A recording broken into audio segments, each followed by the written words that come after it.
Good morning, everybody. How y'all doing? We're good. Let's make some noise.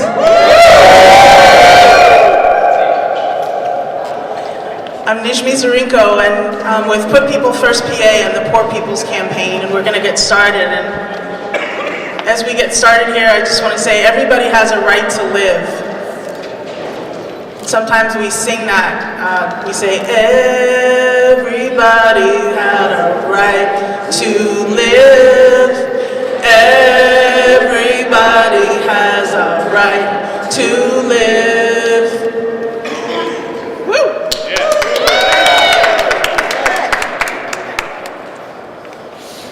Good morning, everyone. My name is Dawn Plummer.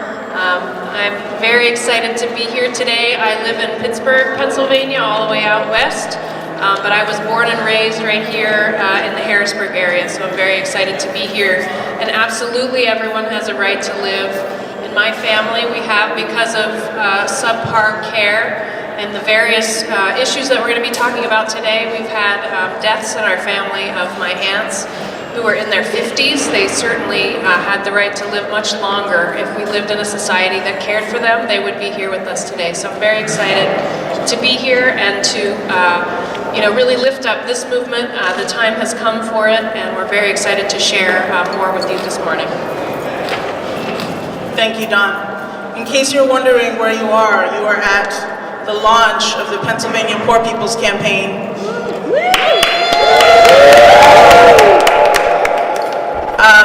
Once again, my name is Nijmi. I was raised in Western PA in Westmoreland County, but I've lived in Philadelphia for about 25 years. And as Dawn said, both of us from our life experience know that this is a moment whose time has come. I was raised by my grandparents. My grandfather was a steel worker. And by the time that I was growing up, they were living in poverty. And that taught me that working hard is not enough to get out of poverty, because they both worked very hard their whole lives. And through that, I learned the lesson that, as MLK said, true compassion is more than flipping a coin to a beggar. It comes to see that an edifice which produces beggars needs restructuring. And that's what the Poor People's Campaign is about. So all of us that you see here today, we're coming from all over Pennsylvania. And I want to give some shout outs. So who's here from Western Pennsylvania? Make some noise. Who's here from Central Pennsylvania? Make some noise. And welcome people that are just coming in. You all can come right on up and get with us. Who's here from Southeastern Pennsylvania? Make some noise. All right.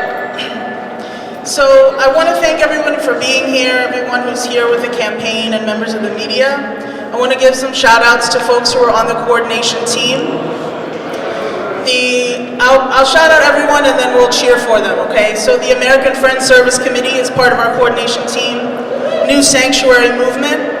The Movement of Immigrant Leaders in Pennsylvania, ACT UP, the AIDS Coalition to Unleash Power, CADB, the Coalition to Abolish Death by Incarceration, West House, the AIDS Resource Alliance, the Unitarian Universalists, Jobs with Justice, Global Women's Strike, All Women Count, the Payday Men's Network, Anthracite Unite, March on Harrisburg, and Put People First PA. Let's give it up for that team.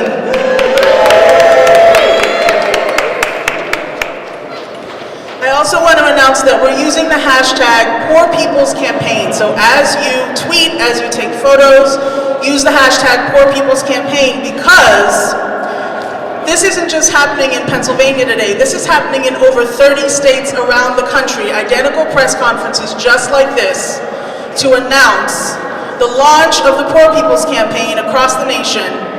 It is reigniting the Poor People's Campaign. This is not a commemoration, it's a continuation of the work of MLK. And with that, I'm gonna pass it to Dawn to tell us more about how we got here. Thank you, Nijmi.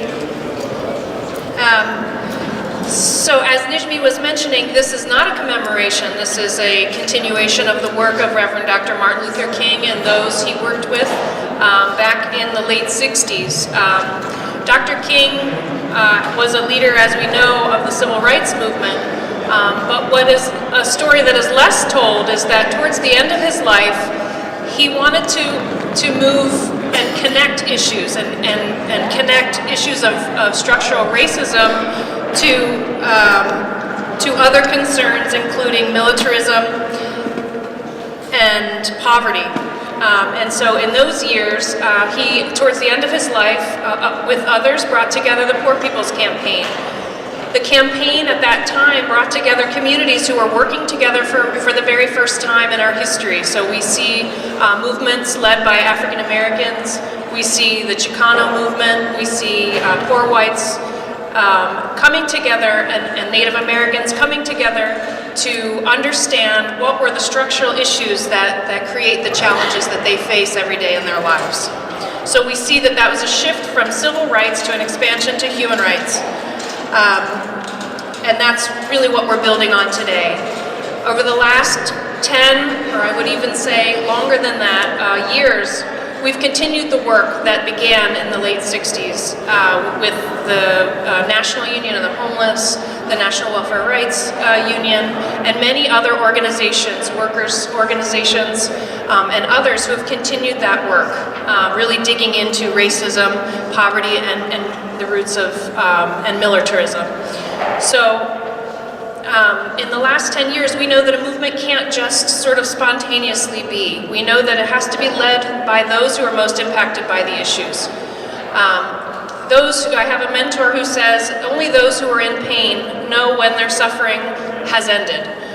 And so we really need to have those most impacted in the leadership. And so in the last 10 years, we've been building through the Cairo Center, which is based at Union Theological Seminary in New York City, has joined forces with Reverend Barber with Repairers of the Breach and the work that they've done in North Carolina with the Moral Mondays movement. So we see a real coming together of not only those two organizations, but many, many, many organizations who have endorsed the Poor People's Campaign nationally, who really are fighting in all parts of the country. So there's various geographies and issues that are a part of the campaign, because we understand that those structural roots are connected, and we're connecting those dots and joining together. So as Nijmi mentioned, in over 30 state capitals and Washington, D.C. at this very moment, these press conferences are happening, and we're very excited because the time has come for this movement. We know we need much needed change. I also wanted to say that connected to the geographies, we see that, especially here in Pennsylvania, but everywhere, this isn't an urban or a rural issue. These are issues that cross that divide. These are issues that cross all faiths. Our faith traditions tell us that there's a real distinction that needs to be made. You know, there's doing charity and there's doing justice, and we're here to do justice. This is not a partisan conversation. When somebody is hungry or homeless, they don't think, am I a Republican or am I a Democrat? They think, I'm hungry, I need a home, my family needs a place to be safe. When you're sick and you don't have health insurance, you're not a Democrat or a Republican, you're sick and you need help. And you need to be able to help yourself. This is something that everyone has a right to. So this is not a left or right issue, this is an issue of right and wrong.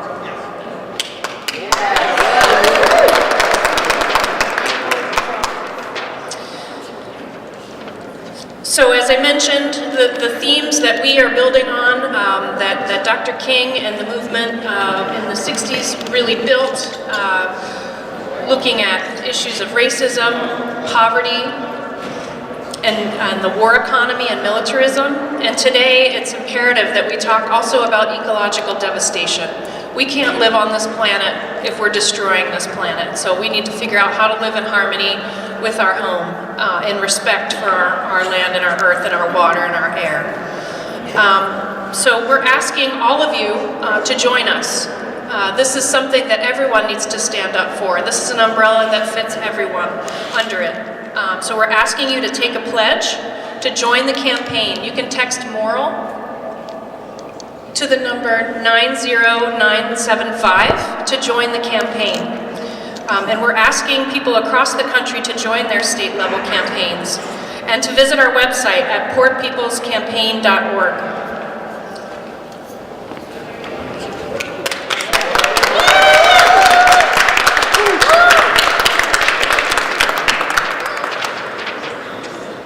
Thank you, Dawn. In a moment, we're going to hear from speakers who are going to speak to the themes of systemic racism, poverty, and environmental devastation.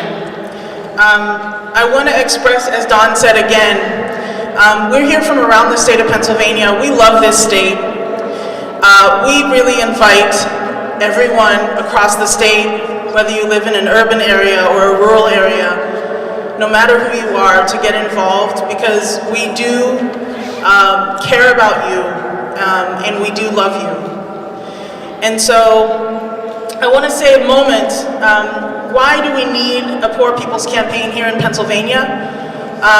It's happening across the nation, but what really is going on in Pennsylvania? In Pennsylvania, and as in many other states, we have a politics that pits the poor against the poor. And really what it comes down to is that, you have someone who's rich, you have someone who's wealthy telling you as a poor person how you should think about another poor person.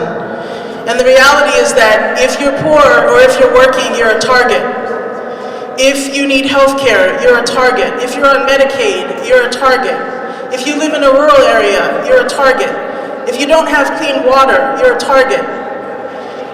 And so we are changing the narrative, right, about what is moral. It's not a sin to be poor. Poverty is a sin. It's not a sin to be homeless. Homelessness is a sin. In Pennsylvania today, 1 in 8 people live below the poverty line. That's over 1.5 million people. And we know that the poverty line is only the official designation. It's really more like 1 in 2 people are poor or near poor. A lot of the things that we're great at are actually bad for poor people, right? So we are ranked 6th in the nation for the rate of children with elevated levels of lead in their blood. That's not a good thing to be high up in the ranking on.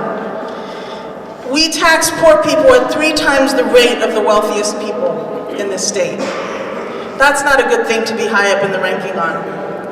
We're among the top 4 states for opioid overdose, which we know is linked to healthcare. We know it's linked to getting injured on the job. We know it's linked to not being able to get care and then being prescribed pain medications instead of actually solving the problem.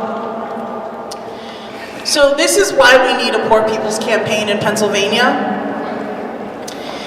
And we're here today to announce that we're going to be delivering a letter to Senator Scarnati and to Representative Turzai, calling on the legislature to take action on these issues and announcing that we're prepared to do a season of moral resistance in this capital and at capitals across the nation, 40 days of moral resistance, here and across the nation this spring.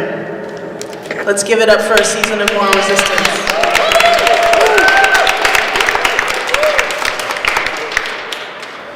So we'd like to invite you to join us wherever you are.